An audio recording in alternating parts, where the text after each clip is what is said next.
Hello guys, வணக்கம் and welcome back to சிறப்பு media 2.0. நான் உங்கள் உதய். இந்த வீடியோவில் நம்ம எதை பற்றி பார்க்க போகிறோம் அப்படின்னு பார்த்தீங்கன்னா, பிக் பாஸ் சீசன் 9 முதல் வாரத்துக்கான 5வது நாளுக்கான இரவு நேர ஓட்டிங் முடிவுகளை தான் இந்த வீடியோவில் முழுசாக பார்க்க போகிறோம். ஸோ இந்த வீடியோக்கு போகிறதுக்கு முன்னாடி நம்மளோட சேனலை சப்ஸ்கிரைப் பண்ணாதவங்க சப்ஸ்கிரைப் பண்ணி வச்சுக்கோங்க. பக்கத்தில் ஒரு பெல் ஐக்கான் இருக்கும், அதையும் ப்ரெஸ் பண்ணி ஹாலில் போட்டுக்கோங்க. அப்போ தான் நாங்கள் அப்டேட் பண்ணுற ஒவ்வொரு வருஷமும் உங்களுக்கு நோட்டிஃபிகேஷன் வந்து சேரும். அது தாண்டி இந்த வீடியோ குறைஞ்சபட்சம் ஒரு 1000 லைக் நான் எதிர்பார்க்குறோம். ஸோ லைக்கு போடுங்க, வீடியோ பாருங்கள். வாங்க இந்த வீடியோக்குள்ள வந்து போகலாம். நம்பர் 1 பொசிஷனில் the one and only Diwakar அவர்கள் தான் வந்து இருந்துட்டுருக்காரு. அவர் வாங்கிய ஓட்டுகளுடைய எண்ணிக்கை அப்படின்னு சொல்லி பார்க்கும்பொழுது 1,38,031 ஓட்டுகளாகும். அண்ட் பர்சன்டேஜ் வைஸ் அப்படின்னு சொல்லி பார்க்கும்பொழுது 28.65% மத்திய நேர முடிவின் போது வந்து இருந்தார். பட் இப்போ வந்து பார்த்திங்க அப்படின்னா 28.9% வந்து இருந்துட்டுருக்காரு. ஒரு வெறித்தனமான ஓட்டிங் கவுண்டிங் வந்து அவருக்குன்னு நடந்துகிட்ருக்கு. ஏன்னா இவ்வளோ வாக்குகள்லாம் ஃபஸ்ட்டு வீக்கே வாங்குறது அப்படிங்கிறது சாதாரணமான விஷயம் இல்லை. அது மட்டும் இல்லாமல் இந்த வாரத்தோட தொடக்கத்தில் 3வது பொசிஷன்லேருந்து நம்பர் 1 பொசிஷனுக்கு வந்திருக்காரு. அதுக்கடுத்த 2வது பொசிஷனில் ஆதிரை வந்து இருந்துகிட்ருக்காங்க. அவங்க வாங்கிய ஓட்டுகளோட எண்ணிக்கை அப்படின்னு சொல்லி பார்க்கும்பொழுது 1,04,359 ஓட்டுகளாகும். அண்ட் பர்சன்டேஜ் வைஸ் அப்படின்னு சொல்லி பார்க்கும்பொழுது 21.98% மத்திய நேர முடிவின் போது வந்து இருந்தாங்க. பட் இப்போ வந்து பார்த்திங்க அப்படின்னா 21.9% வந்து இருந்துகிட்ருக்காங்க ஆதிரை. ஸோ ஆதிரையை பொறுத்தவரையிலையும் அட்டகாசமாக இப்போதைக்கு கேம் ப்ளே பண்ணிகிட்ருக்காங்க. நல்ல வாக்குகளும் வாங்கிட்டு இருக்காங்க அப்படிங்கிறதுல மாற்றுக்கிறது இல்லை. பட் இன்றைக்கி ஒரு மிகப்பெரிய அளவில் ஒரு தப்பு செஞ்சுருக்காங்க. அது என்ன அப்படிங்கிறத லேட்டராக பேசலாம். 3வது பொசிஷனில் வியானா, அவங்க வாங்கிய ஓட்டுகளுடைய எண்ணிக்கை அப்படின்னு சொல்லி பார்க்கும்பொழுது 76,302 ஓட்டுகளாகும். அண்ட் பர்சன்டேஜ் வைஸ் அப்படின்னு சொல்லி பார்க்கும்பொழுது 16.1% மத்திய நேர முடிவின் போது வந்திருந்தாங்க. அதே போல் இப்போது 16.01% வந்து இருந்துட்டுருக்காங்க வியானா அவர்களுக்கும் ஒரு அட்டகாசமான ஓப்பனிங் வந்து கிடச்சிருக்கு. இதை கரெக்டாக பயன்படுத்தி கேமும் கொஞ்சம் ப்ளே பண்ணாங்க அப்படின்னா ஒரு நல்ல நிலைமைக்கு போகிறதுக்கான வாய்ப்புகள் இருக்குது பிக் பாஸ் சீசன் 9 பொறுத்தவரையிலும். பட் பொறுத்திருந்து பார்ப்போம் என்ன பண்ண போகிறாங்க அப்படின்னு சொல்லி. அதுக்கடுத்த 4th பொசிஷனில் பிரவீன் அவர்கள் வந்து இருந்துட்டுருக்காரு. அவர் வாங்கிய ஓட்டுகளோட எண்ணிக்கை அப்படின்னு சொல்லி பார்க்கும்பொழுது 42,750 ஓட்டுகளாகும். அண்ட் பர்சன்டேஜ் வைஸ் அப்படின்னு சொல்லி பார்க்கும்பொழுது 9.05% மத்திய நேர முடிவின் போது வந்திருந்தார். அதே போல் இப்போ 8.97% வந்து இருந்துகிட்ருக்காரு பிரவீன் அவர்கள். ஸோ இவரை பொறுத்தவரையிலும் ஒரு நல்ல கேம் பிளே வந்து பண்ணிகிட்ருக்காரு. அண்ட் நான் எப்போல்லாம் வந்து இவரை பற்றி பேசுகிறனோ அப்போல்லாம் சொல்கிற ஒரே விஷயம் தான், இந்த சீசனுடைய வில்லன் வந்து இவர் தான். ஏன்னா அந்த மாதிரி ஒரு ஆட்டிடியூட் இருக்கக்கூடிய ஒரு ஆள். பட் பிரவீன் கிட்ட இருந்து இன்னும் கூட எதிர்பார்க்கலாம். அதுக்கடுத்து தான் வந்து பார்த்திங்கன்னா 5வது பொசிஷனில் அப்சரா அவர்கள் வந்து இருந்துகிட்ருக்காங்க. அவங்க வாங்கிய ஓட்டுகளோட எண்ணிக்கை அப்படின்னு சொல்லி பார்க்கும்பொழுது 41,483 ஓட்டுகளாகும். அண்ட் பர்சன்டேஜ் வைஸ் அப்படின்னு சொல்லி பார்க்கும்பொழுது 8.76% மத்திய நேர முடிவின் போது வந்திருந்தாங்க. அதே போல் இப்போது 8.71% வந்து இருந்துட்டுருக்காங்க அப்சரா அவர்கள். ஸோ இவங்களுக்கும் நல்ல ஒரு ஓப்பனிங் கிடச்சிருக்கு. பட் கேம் பிளே ஓரளவுக்கு நல்லா பண்ணாங்க அப்படின்னா இவங்களும் ஸ்டேபிளாக இருந்து ஒரு 60-20 நாட்களுக்கும் மேலான நாட்கள் இருக்கிறதுக்கான வாய்ப்புகள் வந்து இருந்துகிட்ருக்கு. அப்சராவை தொடர்ந்து 5வது பொசிஷனில் கலையரசன் அவர்கள் வந்து இருந்துகிட்ருக்காரு. அவர் வாங்கிய ஓட்டுகளோட எண்ணிக்கை அப்படின்னு சொல்லி பார்க்கும்பொழுது கிட்டத்தட்ட 38,128 ஓட்டுகளாகும். அண்ட் பர்சன்டேஜ் வைஸ் அப்படின்னு சொல்லி பார்க்கும்பொழுது 8% மத்திய நேர ஓட்டிங்கின் முடிவின் போது வந்திருந்தாங்க. அதே போல் இப்போது 8% இருந்துகிட்ருக்காரு இரவு நேர முடிவின் போது. ஒரு நல்ல பர்ஃபார்மர் தான். அந்த பர்ஃபார்மன்ஸை கொஞ்சம் போட்டால் போதும், கண்டிப்பாக பிக் பாஸ் வீட்டுக்குள்ளே இவருக்கு மிகப்பெரிய அளவில் வரவேற்பு வந்து இருக்கும். பட் அதெல்லாம் செய்ய தவறுறாரோ கலையரசன் அப்படிங்கிற மாதிரி வந்து இருக்குது. பட் அவர் எதுக்காக இந்த பிக் பாஸ் சீசன் 9 வந்திருக்காரு அப்படிங்கிற நோக்கத்தை சொல்லியிருக்காரு. 7வது பொசிஷனில் பிரவீன் காந்தி அவர்கள் வந்திருக்காரு. அவர் வாங்கிய ஓட்டுகளுடைய எண்ணிக்கை அப்படின்னு சொல்லி பார்க்கும்பொழுது 35,477 ஓட்டுகளாகும். அண்ட் பர்சன்டேஜ் வைஸ் அப்படின்னு சொல்லி பார்க்கும்பொழுது 7.45% மத்திய நேர முடிவின் போது வந்திருந்தாங்க. அதே போல் இப்போது 7.44% வந்துருந்துட்டுருக்காரு பிரவீன் காந்தி அவர்கள். ஸோ இவரை பற்றி நம்ம பெருசாக சொல்ல வேண்டிய அவசியம் இல்லை. ஏன்னா இவரை பற்றி நிறைய விஷயங்கள் உங்களுக்கு நல்லாவே தெரிஞ்சிருக்கும்.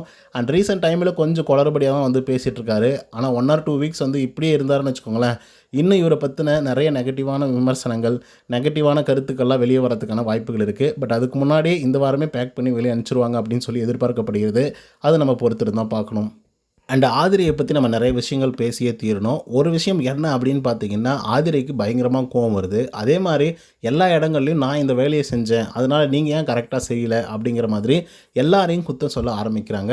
அது சில இடங்களில் வந்து கரெக்டாக இருக்கிற மாதிரி இருந்தாலும் சில நேரங்களில் இவங்களுக்கு இது தேவையில்லாத ஒரு ஆணியாச்சு, எதுக்காக இதை பிடுங்கணும் அப்படிங்கிற மாதிரி கேள்வி எழுப்புற மாதிரி வந்து இருந்துகிட்ருக்கு. பட் ஆட்டிடியூட் வந்து ஓவராக தான் இருக்குது ஆதிரையை பொறுத்தவரையிலையும். பட் அதெல்லாம் தாண்டி முதல் வாரம் முதல் வீக்லேயே வந்து பார்த்திங்க அப்படின்னா நாமினேட் ஆகிருக்காங்க.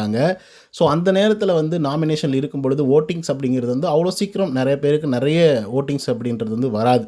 குறிப்பாக சொல்லணும் அப்படின்னா, இப்போ வாட்டர்மெலன் திவாகர் இருக்கார் அப்படின்னா, அவருக்கு நிறைய ஃபேன் பேஸஸ் வந்து இருக்குது. ஆக்சுவலாக அவங்களுக்கு நெகட்டிவோ பாசிட்டிவோ ஏதோ ஒரு விதத்தில் அவருக்கு வந்து ஓட்டிங்ஸ் அப்படிங்கிறது வந்து சேருது. அந்த நெகட்டிவை ஓரளவுக்கு பாசிட்டிவாக இப்போதைக்கு வந்து மாற்றிட்டார் திவாகரை பொறுத்தவரையிலும். ஸோ அதனை தொடர்ந்து நல்ல வாக்குகளும் வந்து வாங்க ஆரம்பிச்சிட்டார். ஏன்னா இந்த வாரத்தோட தொடக்கத்தில் 3வது பொசிஷனில் ஆரம்பித்து அதுக்கப்புறம் 2வது பொசிஷனுக்கு போய் அதுக்கப்புறம் முதல் பொசிஷனுக்கு போனார்.